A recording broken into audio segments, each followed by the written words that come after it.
శాసనసభ శాసన మండలి కూడా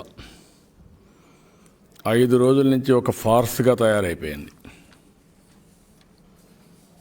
మమ్మల్ని 5 రోజులు సస్పెండ్ చేశారు. ఎందుకు సస్పెండ్ చేశారు అని అడిగితే సమాధానం చెప్పలేని పరిస్థితి. ఈరోజు వైఎస్ఆర్ కాంగ్రెస్ పార్టీని చూస్తే ఒక పిరికితనం, ఒక చేతగానితనం, వాళ్ళు ఏదైనా మంచి చేసుంటే చెప్పుకునే సత్తా లేకుండా గాలి కబుర్లు, గాల్లో తిరగడం, ఫేక్ న్యూస్ చెప్పడం, ఫేక్ మీడియా పెట్టుకోవడం, ఒక ఫేక్ సీఎంగా ఎంచో పైన ఎవరైనా వాస్తవాలు రాస్తే భరించలేకుండా, వాస్తవాలు చెప్తే భరించలేకుండా, ఇనే ఓపిక లేకుండా ఇష్టానుసారంగా తయారయ్యే పరిస్థితి వచ్చారు.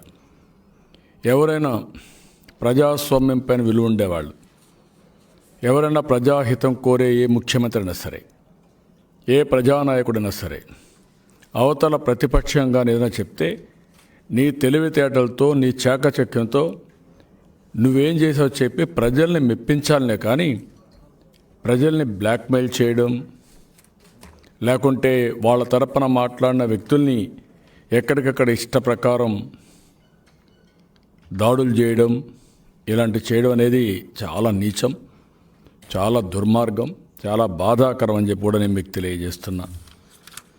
ఇంకొక పక్కన మీకు చూస్తే రైతులు దిక్కు దోచని పరిస్థితిలో ఉన్నారు. ఇటీవల వచ్చిన తుఫాన్లు, లాస్ట్ ఇయర్ అయితే ఎప్పుడు రాని తుఫాన్లు వచ్చాయి. దానిపైన ఇప్పటికి కూడా నేను మళ్ళీ కొన్ని డీటెయిల్స్ ఇస్తాను. ఆ సమస్య పరిష్కారం చేయాలనే ఆలోచన లేదు. ఎవరైనా వాస్తవాలు రాస్తే వాళ్ళపైన ఎదురుదాడి చేస్తూ నీచంగా ప్రవర్తించే పరిస్థితికి వచ్చారు.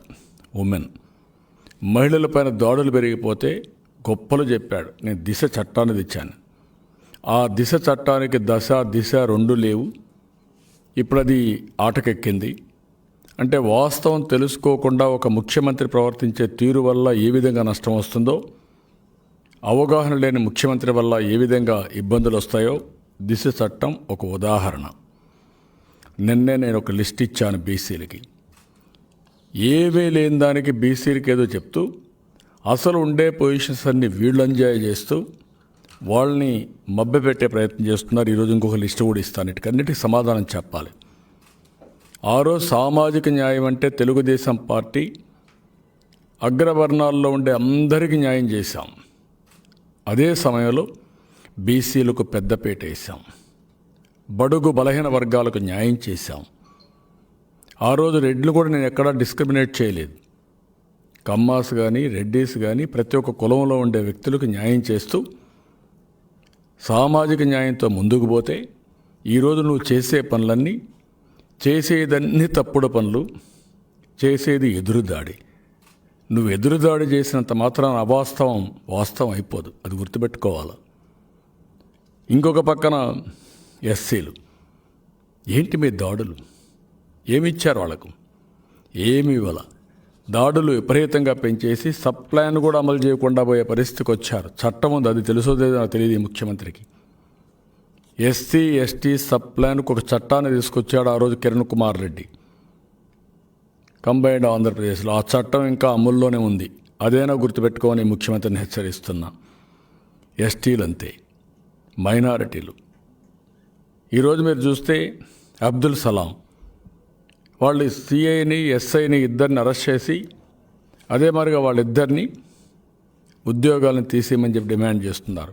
సిబిఐ ఎంక్వైరీకి ఇమ్మన్నారు. దానిపైన సమాధానం చెప్పడం ముఖ్యమంత్రి.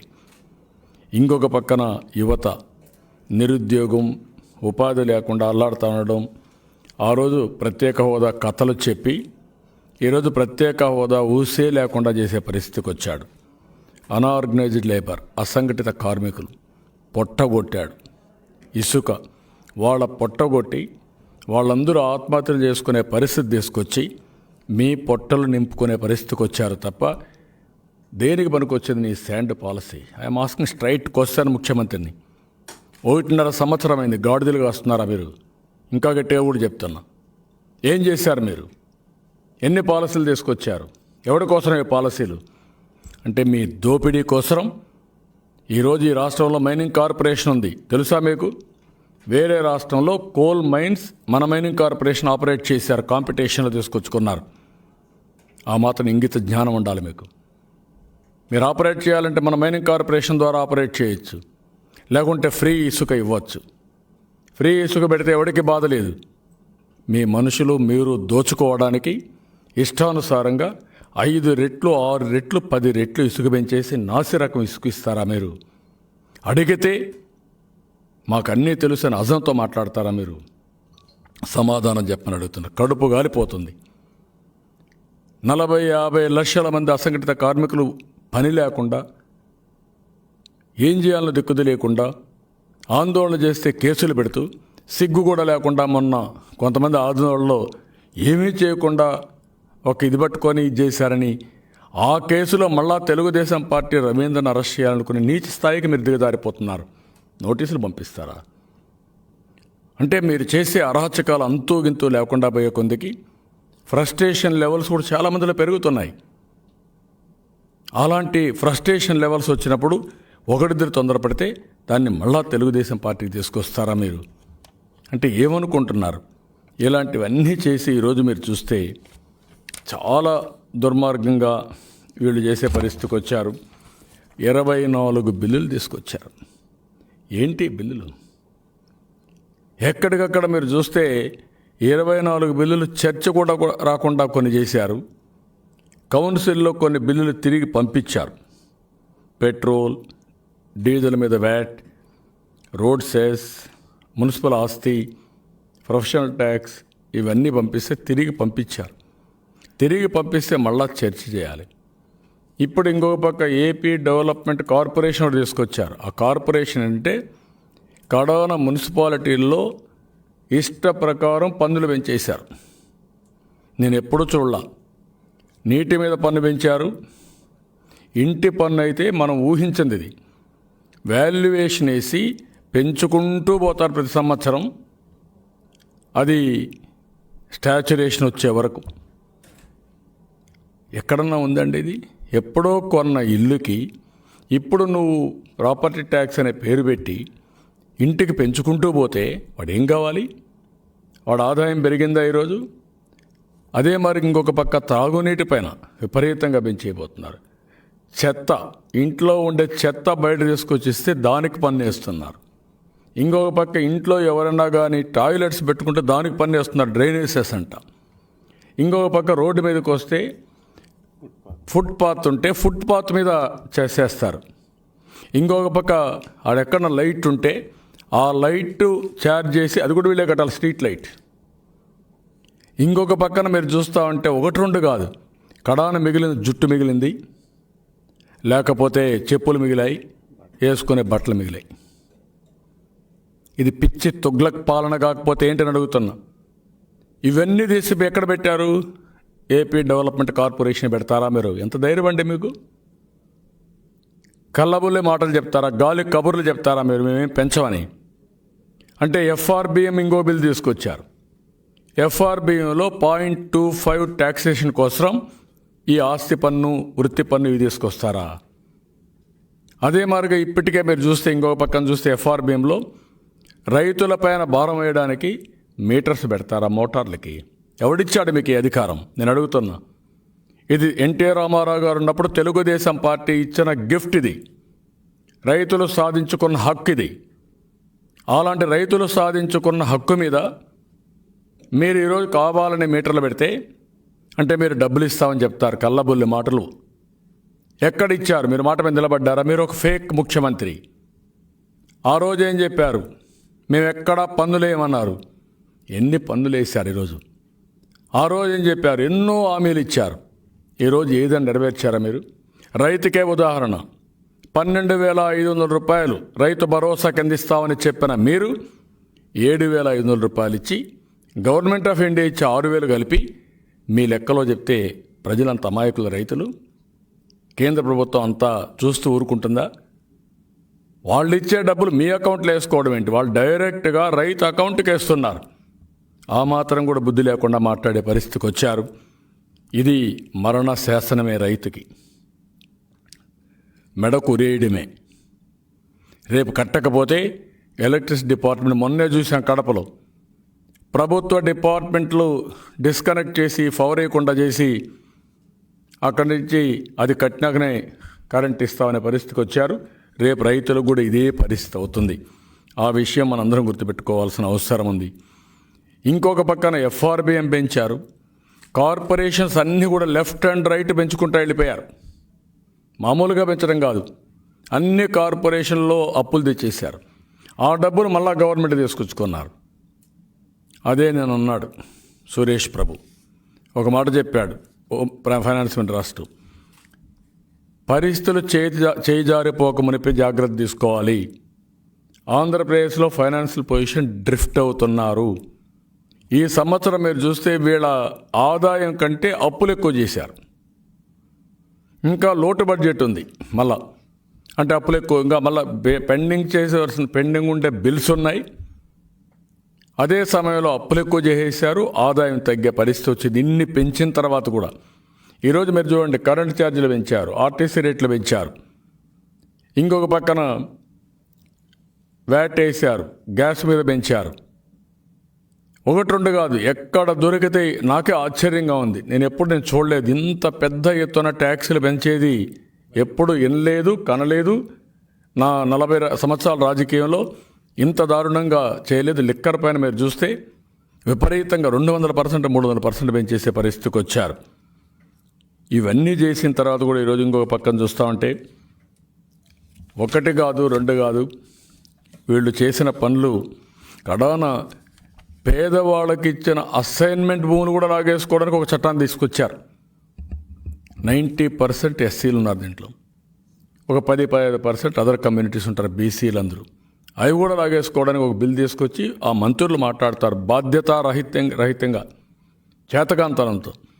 మా ప్రాంతంలో వాల్యూ లేదు కాబట్టి 25,000 ఇస్తే వాళ్ళకి గొప్ప, మీకెందుకు బాధ అంటారు. మీ ఆస్తి ఇవ్వండి, నీ పొలం ఇవ్వండి. మీ పొలం వాళ్ళ పొలాలు పక్కనే ఉన్నాయి కదా, మీ పొలం ఇవ్వచ్చు కదా, నీకు ఆదాయం వస్తుంది కదా, నువ్వే తీసుకోవచ్చు కదా ఆదాయం నువ్వే తీసుకో. రైతుల దగ్గర ఎందుకు, పేద రైతుల దగ్గర, ఎస్సీల దగ్గర భూములు లాక్కుంటామని అడుగుతున్నా నేను. దానికి ఒక చట్టం కావాలని అడుగుతున్నా నేను. అంటే నీ ఇష్ట ప్రకారం చేస్తూ పేదవాళ్ళని పొట్టగొట్టే పరిస్థితి తీసుకొచ్చారు. చాలా దారుణంగా చేసే పరిస్థితికి వచ్చారు. ఇప్పుడు ఈరోజు చూస్తే ముఖ్యమంత్రి మాట్లాడతాడు పెన్షన్లు. నిన్న మాట్లాడాడు, చరిత్రలో నేను ఎప్పుడు చూడలా ఒక ముఖ్యమంత్రి ఇంత ఫ్రస్ట్రేషన్తో మళ్ళా మాట్లాడతాడని ఫస్ట్ టైం నేను చూస్తున్నా. అందుకే ఆ పెన్షన్స్ ఒకసారి చూస్తే మీకే ఐడియా వస్తుంది. ఆయన చెప్పింది రోజు రోజుకు ఫిగర్ మార్చేస్తున్నాడు. నిన్న ఒక ఫిగరు, ఈరోజు ఒక ఫిగరు. ఏది చూపేయండి. సిమిలర్లీ అధ్యక్ష,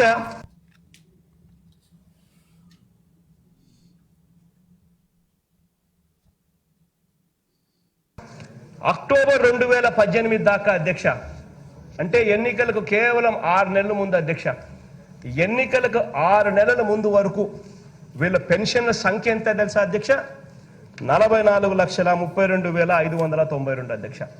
అంటే ఎన్నికలకు 6 నెలల ముందు వరకు, అంటే అక్టోబర్ 2018 దాకా వీళ్ళ పెన్షన్ల సంఖ్య 44,32,592 అధ్యక్ష. మంత్లీ పెన్షన్స్ డిస్బర్స్మెంట్ ఒకసారి గమనించినట్లయితే అధ్యక్ష, అక్టోబర్ 2018 అధ్యక్ష, ఫస్ట్ సర్కిల్ చూడండి అధ్యక్ష. అంటే అక్టోబర్ 2018, అంటే ఎన్నికలకు 6 నెలల ముందు వరకు, ఆయన ఇస్తా ఉన్న పెన్షన్లు 45 లక్షలు అధ్యక్ష. 45,98,000 టు బి ప్రిసైజ్. ఎన్నికలకు 6 నెలల ముందు వరకు. అంటే మీరు ఇక్కడ చూస్తే 2 ఫిగర్లు మార్చాడు. 2 4లా 4లా నాకైతే అర్థం కాదు.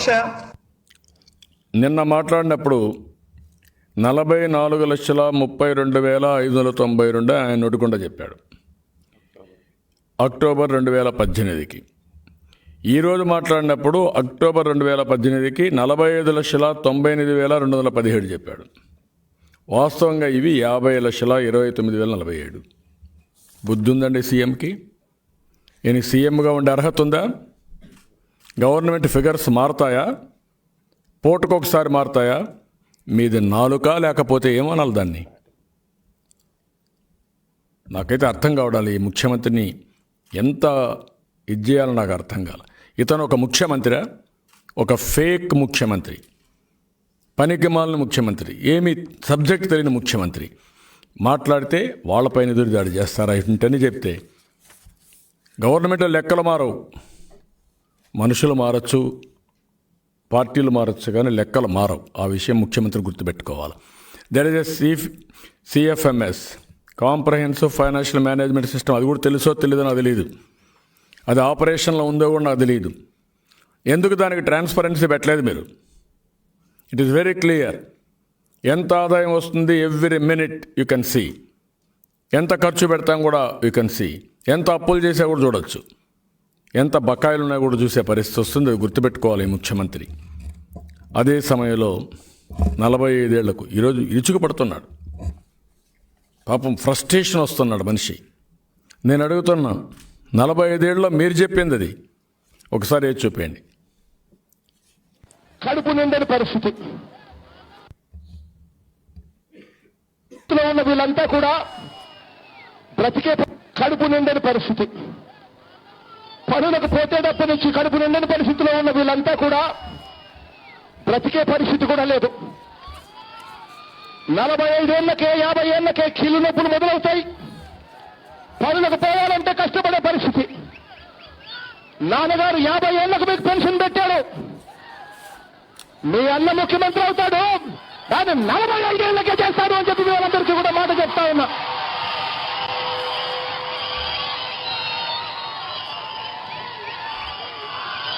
బడుగులకు, బలహీన వర్గాలకు, కష్టపడే వాళ్ళందరికీ కూడా 45 ఏళ్లకే పెన్షన్ చేతుగా చేస్తాను అని చెప్పి చెప్తా ఉన్నాను. కడుపు నిండని పరిస్థితి. వాళ్ళ నాన్న 55 ఏళ్ళకి పెట్టలా. అప్పుడు కూడా 65 ఏళ్ళే ఉంది. నేను వచ్చిన తర్వాత కూడా 65 నుంచి కొంతమందికి నేను 50 ఏళ్ళకి ఇచ్చాను. ఎస్టీలకు, మత్స్యకారులకి, టాడీ ట్రేపర్స్కి, వీళ్ళందరూ కూడా ఇచ్చాం. ఆ విషయం గుర్తుపెట్టుకోవాలి. అక్కడ కూడా అబద్ధమే, అసత్యమే. ఇక్కడ నేను అడుగుతాను, నువ్వు స్పష్టంగా ఊరూరు తిరిగారు, వాడవాడ తిరిగారు, మీరే చెప్పారు. దీనికి సమాధానం చెప్పండి. అంటే ఆ రోజు చెప్పింది ఓట్ల కోసరం, ఈరోజు చేసేది కావాలని నా దగ్గర ఇవి ఉన్నాయి కాబట్టి ఈయనేదో బైబిల్ రాశానన్నాడు. ఆ బైబిల్ మాకుంది, మా మేనిఫెస్టో అని. మీ బైబిల్లో ఏముంది? ఏం రాసుకున్నావు? బజార్లో ఏం చెప్పారు? ఆ విషయం అడుగుతున్నాను నేను. దానికి సమాధానం చెప్పమంటున్నా. చెప్పినప్పుడు చెప్పాలి, ఒకటి అపాలజీ చెప్పండి. నేను ఆ రోజు చెప్పాను, ఇది వీలు కాదు, నేను చేయలేకపోయాను. ఈ రెండులో ఏదో ఒకటి ఉండాలి తప్ప ఎవరిని అడిగితే వాళ్ళపై దాడి చేస్తానంటాడు. అదే అచ్చెన్నాయుడు మన రామానాయుడు అడిగాడు. రామానాయుడిని పట్టుకొని డ్రామానాయుడు అంటావు నువ్వు. అంటే ఇప్పుడు ఇన్ని చెప్పాడు తప్పులు. నేను అడుగుతున్నా, మీరు అసెంబ్లీలో ఉండడానికి అర్హత ఉందా? ప్రివిలేజ్ మోషన్ మీ పైన ఇవ్వాల, వాళ్ళపైన కాదు. వాళ్ళు వాస్తవాలు చెప్పారు, ఫిగర్స్ చెప్పారు. అపోజిషన్లో ఉండే మేము వాస్తవాలు చెప్తున్నాం, ఫిగర్స్ కరెక్ట్గా చెప్తున్నాం. నువ్వు అధికారంలో ఉండే కావాలని మిస్లీడ్ చేస్తున్నావు తప్ప పదే పదే అబద్ధాన్ని నిజం చేయాలని ఇష్టానుసారంగా ప్రవర్తించినా ఏమాత్రం కూడా కలిసి రాదు. ఆ విషయం గుర్తుపెట్టుకోమని ముఖ్యమంత్రిని హెచ్చరిస్తున్నా. అదే మరిగా క్రాప్ ఇన్సూరెన్స్ ఏం చెప్పాయండి? క్రాప్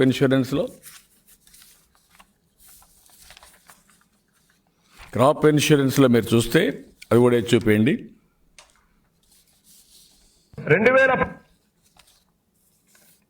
ప్రభుత్వం వచ్చిన తర్వాత దేవుని దయతో మన ప్రభుత్వం వచ్చిన 2019లో మన హయాం వచ్చిన తర్వాత అధ్యక్ష, మన ప్రభుత్వం వచ్చిన తర్వాత దేవుని దయతో మన ప్రభుత్వం వచ్చిన తర్వాత ఇన్సూరెన్స్ కట్టే వాళ్ళు అధ్యక్ష, అంతకు ముందు సంవత్సరాలలో సగటున 20 లక్షల మంది ఇన్సూరెన్స్ కట్టే పరిస్థితి ఉంటే మన ప్రభుత్వం వచ్చిన తర్వాత 2019-20 సంవత్సరాల్లో 2019-20 సంవత్సరాల్లో 58,77,000 మంది రైతుల అధ్యక్ష ఇన్సూరెన్స్ ప్రీమియం ప్రీమియంలోకి ఇన్సూరెన్స్ పరిధిలోకి ఇన్సూరెన్స్ పరిధిలోకి రావడం జరిగింది. ఎందుకు ఈ మాదిరిగా జరిగింది అని అంటే దానికి కారణం రైతులు కట్టేది కేవలం ₹1 తగ్గించడం జరిగింది. రైతుల తరపున ఇన్సూరెన్స్ ప్రీమియం ప్రభుత్వమే కట్టే బాధ్యత ప్రభుత్వమే నెత్తినేసుకుంది కాబట్టి జరిగింది అధ్యక్ష. ఇప్పుడు ఇక్కడ చూడండి, మీరు మొత్తం 58,77,000 కట్టా అన్నాడు, కానీ కట్టింది 26 లక్షల మందికే కట్టాడు. అంటే government of India Fasal Bima Yojana కింద 13.2.7లో in case the state government subsidises full farmer share of premium, in that case a token amount of at least ₹1 should be compulsorily be charged from the farmers to facilitate electronic tracking. Electronic tracking చేయడానికి ₹1 minimum వాళ్ళు కట్టాలి, వాళ్ళ account నుంచి కట్టాలి. 58,77,000 కట్టామన్నారు కదా, ఇక్కడ కట్టింది 26 లక్షలకు కట్టి, ఇది బోగస్ కాదా? ఇది ఫేక్ ముఖ్యమంత్రి కాదా? అంటే నీకు సబ్జెక్ట్ అన్నా తెలియకుండా పోయి ఉండాలా, లేదంటే గాల్లో మాటలు మాట్లాడుతూ ఉండాలా, లేదంటే గాల్లో తిరుగుతూ ఉండాలా? దట్ ఈజ్ వేర్ నేను అనేది, ఇతను ఒక ఫేక్ ముఖ్యమంత్రి, ఇతని సబ్జెక్ట్ తెలియదు, జీరో ముఖ్యమంత్రి, నేర్చుకోవాలని తపన లేదు. ఎవరైనా మాట్లాడితే ఎదురుదాడి తప్ప దీనికి సమాధానం చెప్పమనండి. 58 లక్షలకి 26 లక్షలకి ఎంత డిఫరెన్స్ ఉందండి? 22 లక్షలు డిఫరెన్స్. 22 లక్షల ఫార్మర్స్ నువ్వు మోసం చేస్తావా? 22,77,000 మంది ఫార్మర్స్ను మోసం చేస్తావా? అసలు కట్టనే లేదు. ఇప్పుడేమైంది? ఇన్సూరెన్స్ కట్టేసాను, రాత్రి మేము గట్టిగా పోరాడితే కట్టాను అన్నాడు. రాత్రి జీవో ఇష్యూ చేశారు, కానీ డబ్బులు కట్టారా? ఒప్పుకున్నారా? సమాధానం చెప్పండి రైతులకి. వాళ్ళ భవిష్యత్తు ఏంటి? ఏమవుతుంది? 5 రోజులు అయింది, 5 రోజుల్లో ఏం చేశారో చెప్పమని నిలదీస్తున్నా ముఖ్యమంత్రిని. సమాధానం చెప్పమంటున్నా. ఈ ఇయర్కి ఏం చేస్తారు, పోయిన సంవత్సరం ఏం చేస్తారు, దీనికి సమాధానం చెప్పవలసిన బాధ్యత ముఖ్యమంత్రి పైన ఉంది. తమాషా కాదని కూడా హెచ్చరిస్తున్నా. రైతుల జీవితాలతో ఆడుకోవడం మీకు తగదని చెప్పి కూడా ముఖ్యమంత్రిని హెచ్చరిస్తున్నాను. ఇంకొక పక్కన నిన్నే ఒక బిల్లు తీసుకొచ్చారు, ఎలక్ట్రిసిటీ బిల్. ఆయన ఒక పెద్ద మంత్రి, హవాలా మంత్రి, ఆయన తీసుకొచ్చాడు. ఇప్పుడు అజయ్ కలాం ఏం చెప్పారు ఒకసారి చూడండి. ఆ రోజు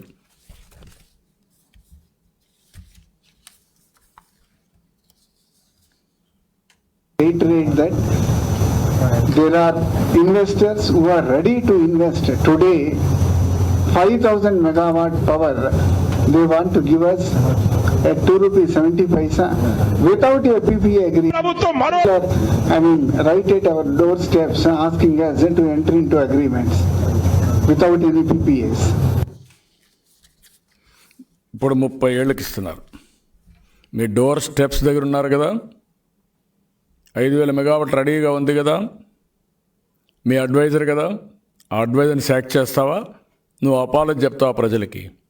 ఇంకొక పక్కన వీళ్ళ దగ్గర ఇప్పుడు చూస్తే సర్ప్లస్ పవర్ ఉంది. ఎలక్ట్రిసిటీ కమిషన్ రెగ్యులేటరీ కమిషన్ చాలా స్పష్టంగా చెప్పారు. వాళ్ళు ఇచ్చిన దాంట్లో మీరు చూస్తే the latest power tariff orders issued by APRC had projected a surplus of 9,504 million units. That is 12% of the availability energy for 2021. Table 19, page 72 of tariff order. 12% మిగులు ఉత్పత్తి ఉండగా మరలా 10,000 మెగావాట్లు ఎందుకు అని అడుగుతున్నాను నేను. అంటే కిక్ బ్యాక్సా? ఈ భారం ఎవడు మోయాలి? రైతులు మోయాలనా? రాష్ట్ర ప్రజలు మోయాలనా? నిలదీస్తున్న ఈ ముఖ్యమంత్రిని సమాధానం చెప్పమంటున్నా. ఇది ఫేక్ ముఖ్యమంత్రి కాదా? గాలి ముఖ్యమంత్రి కాదా? గాలి మాటలు కదా ఇవి? అంటే 10,000 మెగావాట్ మొన్నే చెప్పాడు మీ అడ్వైజర్. ఆ రోజుకి ఈ రోజుకి ఎందుకు మార్పు వచ్చింది? మీ రెగ్యులేటరీ కమిషన్ చెప్పారు, సమాధానం చెప్పమని అడుగుతున్నా. ఎవడు మోసం చేస్తాను? దీనికి మళ్ళా రైతుల నుంచి అసైన్మెంట్ భూములను లాగేసుకుంటారా మీరు? మీరు చేసే అవినీతికి SC ఫార్మర్స్ని పొట్టగొడతారా మీరు? ఎంత దుర్మార్గం అండి! అంటే అంటే ఓట్లు వేసిన వాళ్ళ పొట్టగొట్టే పరిస్థితికి వచ్చారు. ఇంకొక పక్కన ఎంత ఫేక్ అంటే ఈరోజు జగన్ సిపిఎస్ లాస్ట్ లోన్స్ మాఫీ అవసరం లేదు.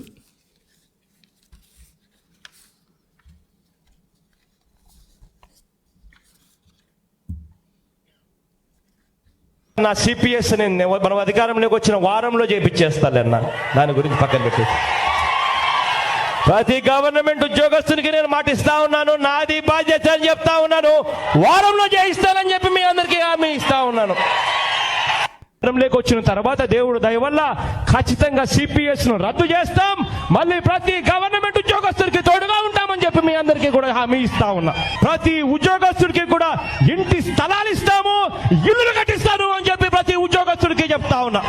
ఆ ప్రతి ఉద్యోగస్తునికి చెప్తా ఉన్నా, వాళ్ళకు రావాల్సినవన్నీ కూడా కరెక్ట్ గా సమయానికి వచ్చేట్టుగా, ప్రతి డిఏ సమయానికి వచ్చేట్టుగా చేస్తానని చెప్పి కూడా ప్రతి ఉద్యోగస్తుడికి హామీ ఇస్తా ఉన్నా. చూసారా వారం ఈయన ఎప్పుడు ప్రమాణ స్వీకారం చేశాడు? ఎప్పుడు? మే 31, 2019. మే 30, 2019. ఎన్ని వారాలైనాయి ఫేక్ ముఖ్యమంత్రి, ఫేక్ సీఎం? Answer that. అంటే నీ అజ్ఞానం, నీ చేతగాంతనం, నీ మోసపూరితమైన తనం, ఇట్లనే నువ్వు దొంగ లెక్కలు రాసుకున్నావు. నీ రికార్డ్స్లో ఇట్లా రాసి అడ్డంగా దొరికావు. దానికి ఎదురుదాడి చేస్తున్న వాళ్ళు పెట్టారు, వీళ్ళు పెట్టారని. ఇదే నువ్వు చేసే పని. ఆ రోజు అంత ఈజీగా చెప్పేసేవే వారంలో చేసేస్తానని. అంటే స్టడీ చేసావా, లేకపోతే మోసం చేయాలనుకొని చేసావా? నాకు దీన్ని బట్టి చూస్తే నువ్వు మాట తప్పావా లేదా, మడమ తిప్పావా లేదా? ఇది గాలి మాటలు అవునా కాదా? నువ్వు ఫేక్ సీఎం అవునా కాదా? ఎన్ని డిఏలు ఇచ్చారు? ఎందుకు ఇవ్వలేదు? ఎంతమందికి జీతాలు ఇవ్వడం లేదు? Answer this. కాంట్రాక్ట్ ఎంప్లాయీస్ అందరినీ పర్మనెంట్ చేస్తా అని చెప్పారు కదా. నువ్వు మీ వాలంటీర్ని ఒక 2,50,000 వేసుకొని శంకలగరేసుకుంటూ మాట్లాడడం కరెక్ట్ కాదు. ఆ విషయం మీరు గుర్తుపెట్టుకోవాల్సిన అవసరం ఉంది. ఇలాంటివి 1-2 కాదు, చాలా దుర్మార్గం చేస్తున్నారు. ఈరోజు ఇంకొక విషయం మీరు చూస్తే, ఈ కార్పొరేషన్ పెట్టినట్లు మీరు ఒకసారి చూస్తే దాంట్లో ఒక ఆర్డర్స్ ఇచ్చారు. ఆ కాపీ కూడా మీకు రిలీజ్ చేస్తాం. In order to enable the APSCDC state development corporation to implement the designated goals and meets its funding and debt servicing obligations. Governments shall identify and dedicate the requisite resources comprising of the existing and new revenue strengths through the levy of new additional taxes, cesses, fees, charges, etc. and arrange duly assigning these revenues to the APSSDC and deposit it in escrow for the benefit of the APSSDC. The government shall also assign suitable assets to the APSSDC to increase its net worth. ఏమంటాడు? కొత్త ట్యాక్సులు వేస్తాడంట, additional ట్యాక్సులు, new ట్యాక్సులు, సెస్సులు వేస్తాడంట, ఫీజులు వేస్తాడంట, charges వేస్తాడంట, ఆస్తులు దానికి తాకట్టు పెడతాడంట, అప్పులు తీసుకొస్తాడు. ఏమన్నాలంటే ముఖ్యమంత్రిని మొన్నే మనం చూసాం. ప్రభుత్వ ఆస్తులు వేల వేయడానికి పోయాడు. ప్రభుత్వ ఆస్తులు వేల వేయడం ఏంటంటే మీ అబ్బసొత్తా? నువ్వేనా పర్మనెంట్ ముఖ్యమంత్రివి? ఇంకో 2 ఏళ్ళు ఉంటావు, లేకుంటే ఎన్ని రోజులు ఉంటావు తెలియదు. ఆ తర్వాత ఏమవుతుంది? రాష్ట్రం అవసరాలు లేవా? ఆఫీసులు అవసరం లేదా? పబ్లిక్ పర్పస్లు లేవా? దాన్ని అడిగితే ఎదురుదాడి. నేనేదో పెద్ద మహాకార్యక్రమం చేస్తున్నాను. నేను ఒక ఆయన చెప్పాడు, భట్టరాజు, మన అంబేద్కర్ని మించిపోతున్నారని. ఇలాంటి తప్పుడు పనులు చేయడానికి మీరు ఈ పనులన్నీ చేస్తారా?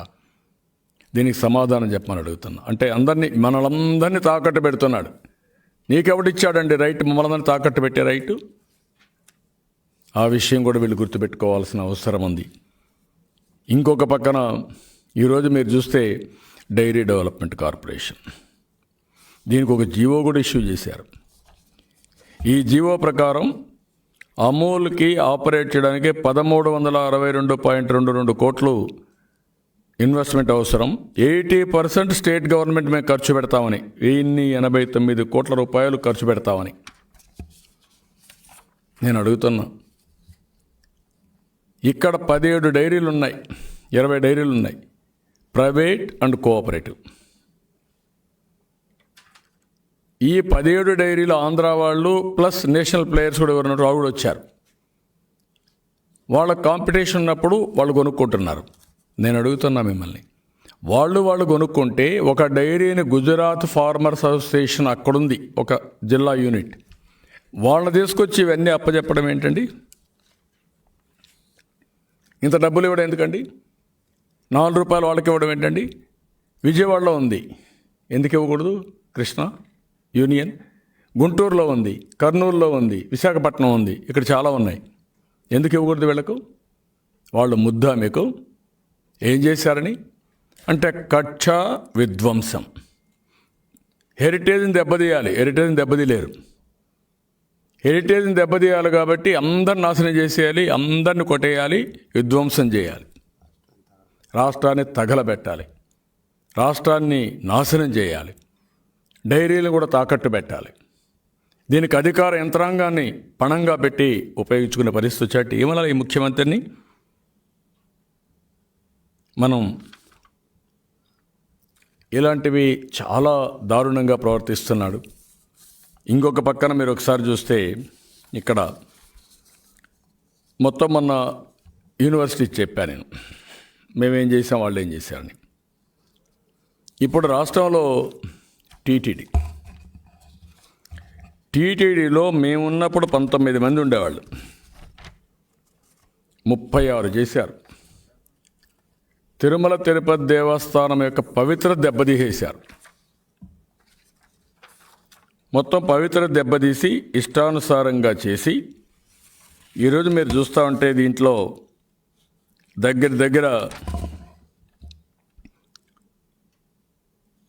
9 మంది 10 మంది రెడ్లు వేశారు.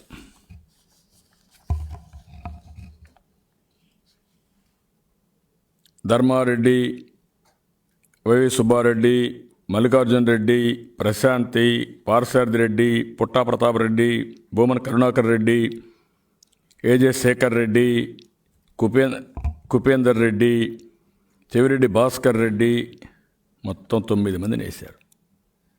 ఈవో జవహర్ రెడ్డి. కనీసం నేను జవహర్ రెడ్డి గురించి మాట్లాడాలి. ఒక ఈవో, ఒక జాయింట్ ఈవో, అదే మరి ఒక చైర్మన్, ఒక అర్బన్ డెవలప్మెంట్ అథారిటీ చైర్మన్, ఒక లోకల్ ఎమ్మెల్యే, ఇది సామాజిక న్యాయం? నేను అడుగుతున్నా.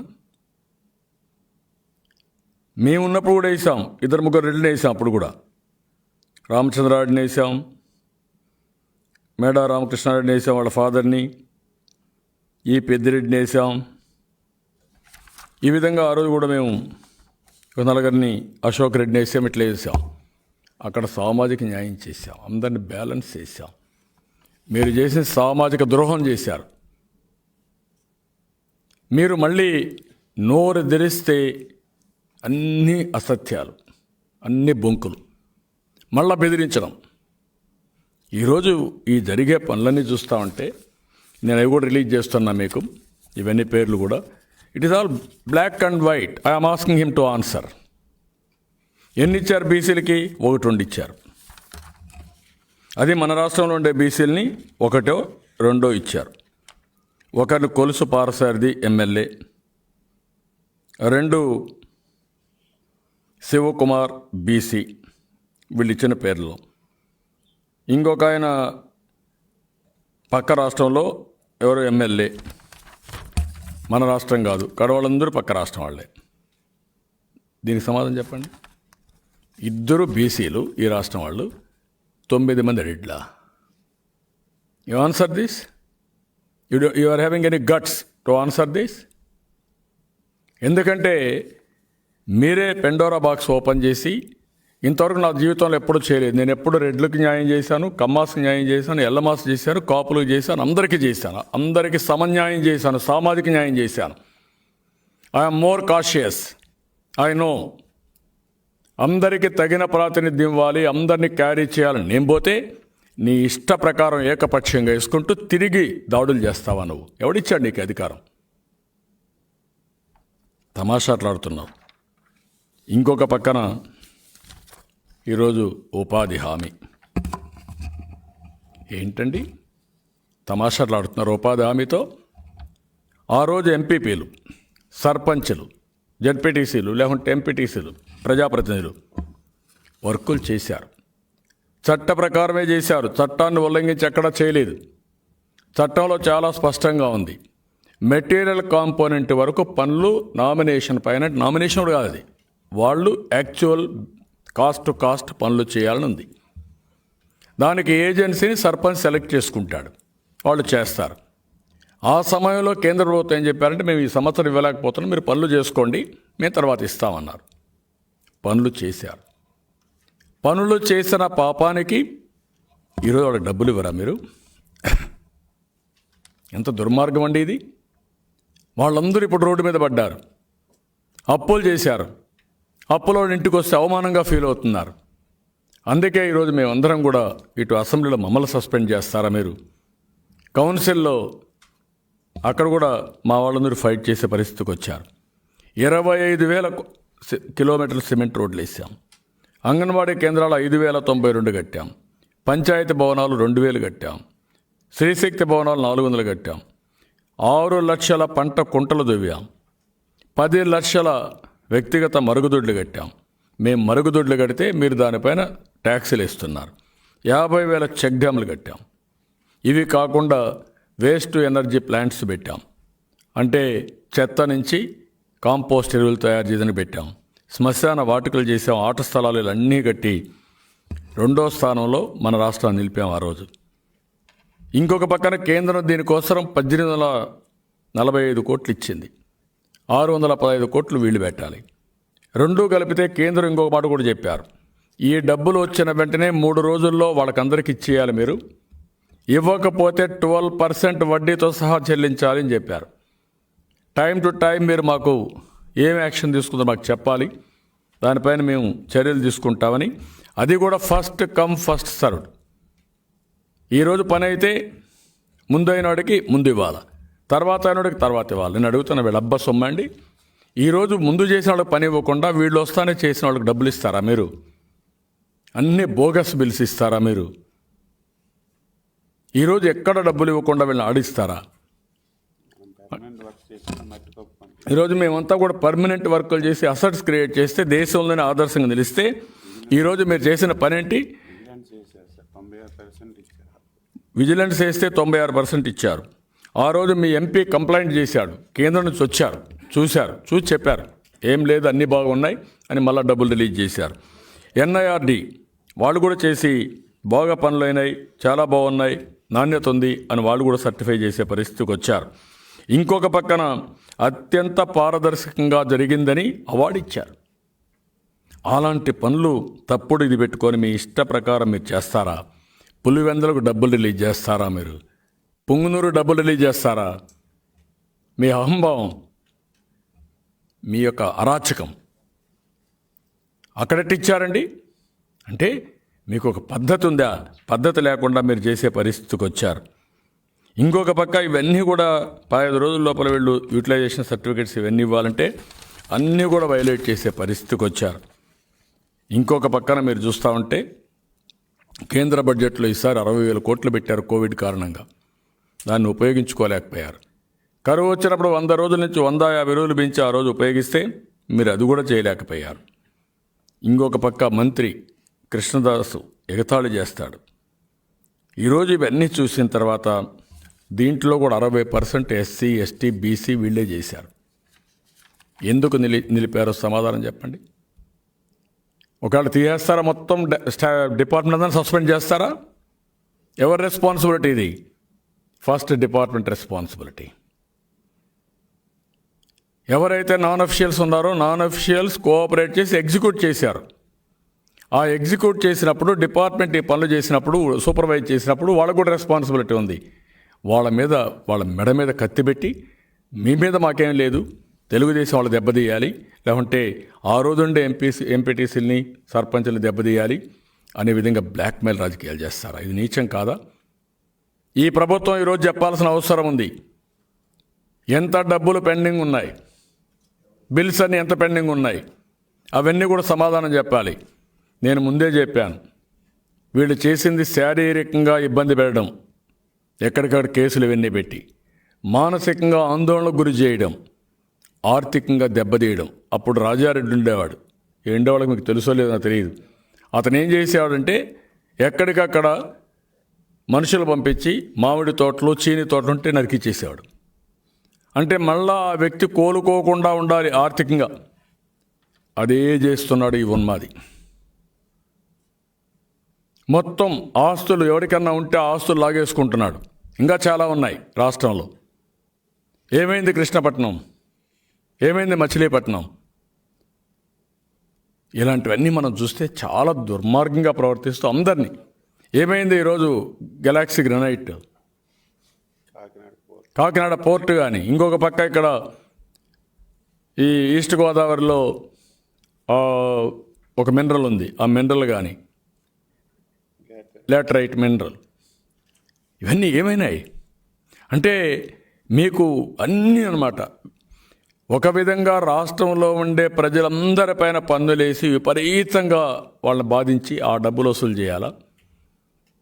అదే మరి కొంతమందికి ఏదో ఇచ్చినట్టు నటన చేసి ఒక 20-30% ఇచ్చి ఫుల్ పేజ్ అడ్వర్టైజ్మెంట్స్ సాక్షులు. ఎవరి డబ్బు సొమ్మండి ఇది? హెరిటేజ్ దెబ్బతినాలా? నీకు మాత్రం ఫుల్ అడ్వర్టైజ్మెంట్లు, నీ సిమెంట్ ఫ్యాక్టరీకి మాత్రం 100 రూపాయలు పెంచుకోవాలా? Where are you going? ఇది పిచ్చితనం కాదా ఇది? ఎవడు వ్యాపారం చేసుకోవాలన్నా వాడిని మాత్రం ఫినిష్ చేసేయాల, నువ్వు మాత్రం మొత్తం దోచేసుకోవాలా. శాండ్, లిక్కరు, మొత్తం మైనింగ్, ల్యాండ్స్ మీద ఒకటి కాదు అన్నిట్లో కుంభకోణాలే. ఇంకొక పక్కన కడాన చెప్పులు వేసుకున్నా, లేకుంటే ఫుట్పాత్ మీద నడిచినా, లేకుంటే ఒక టాయిలెట్ పెట్టుకున్నా వాడి మీద పన్ను, ఒక స్ట్రీట్ లైట్ పక్కన ఎక్కడ వేస్తే కూడా వాడి మీద కలెక్షన్. ఇది చాలా దుర్మార్గం. దీన్ని మేము చాలా తీవ్రంగా ఖండిస్తున్నాం, గర్హిస్తున్నాం. ఇవన్నీ ప్రజల్లోకి తీసుకెళ్తాం. ఏదో మమ్మల్ని సస్పెండ్ చేసినంత మాత్రాన మీరు చేయగలిగింది ఏమీ లేదు. చాలామంది ముఖ్యమంత్రులను చూసాం మేము. దీనికి భయపడే సమస్య ఉండదు. మిమ్మల్ని ఏదైతే ఒక ఫేక్ మీడియాని పెట్టుకొని ఎవరైనా వాస్తవాలు రాస్తే నేను అడుగుతాను, నీకు అర్హత ఉందా? ఈనాడుని, ఆంధ్రజ్యోతిని, TV5 గురించి మాట్లాడుతున్నాం. They are all independent. వాళ్ళకు ఒక కమిట్మెంట్ ఉంది. నువ్వు పుట్టక మునిపటి నుంచి వాళ్ళకు ఒక కమిట్మెంట్ ఉంది. ఆ విషయం నువ్వు గుర్తుపెట్టుకో. వాళ్ళ పని వాళ్ళు చేస్తున్నారు. ఇప్పుడు నువ్వేం చేస్తున్నావు? అవినీతి డబ్బులతో సాక్షి పేపర్ పెట్టావు, అవినీతి డబ్బులతో సాక్షి టీవీ పెట్టావు. You answer this. ఇప్పుడు వాళ్ళను నువ్వు అటాక్ చేస్తావు. నీకు 2430 జీవో తీసుకొచ్చావు, అందరినీ బ్లాక్మెయిల్ చేసావు, కొంతమంది సరెండర్ చేసుకున్నావు, కొంతమందికి డబ్బులు ఇస్తున్నా మ్యానిపులేషన్ చేస్తున్నావు.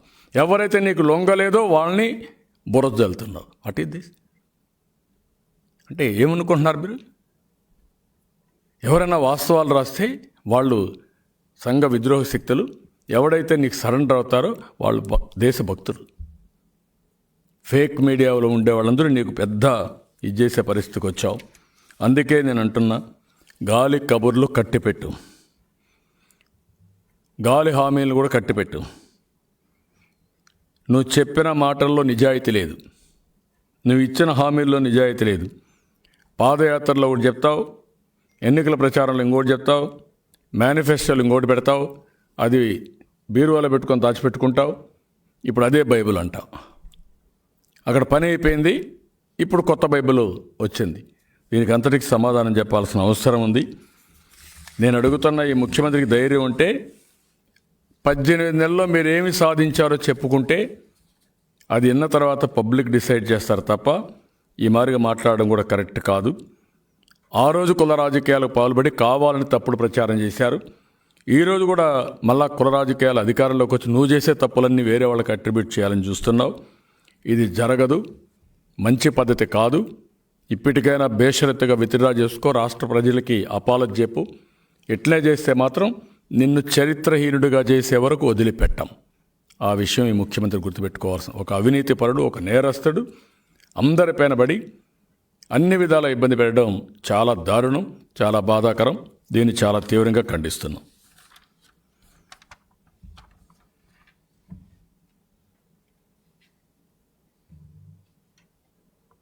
ఏంటి చెప్పండి, ఇంకేమన్నా మీకు ఏమన్నా ఉంటే చెప్పండి.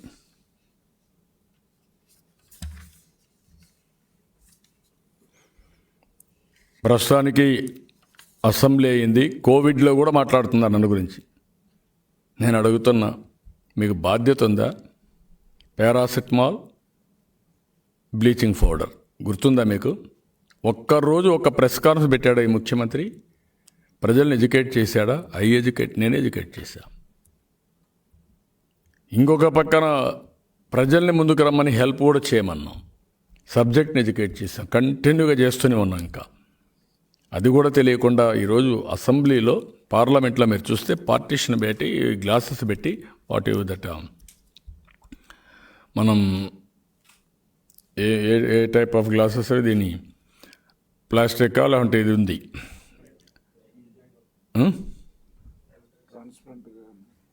అదే ట్రాన్స్పరెంట్ ప్లస్ అవన్నీ కూడా ప్లాస్టిక్, అది ఆ మెటీరియల్ పార్లమెంట్లో అవి పెట్టి, ఈ హాస్పిటల్స్ కూడా చాలా పెట్టారు.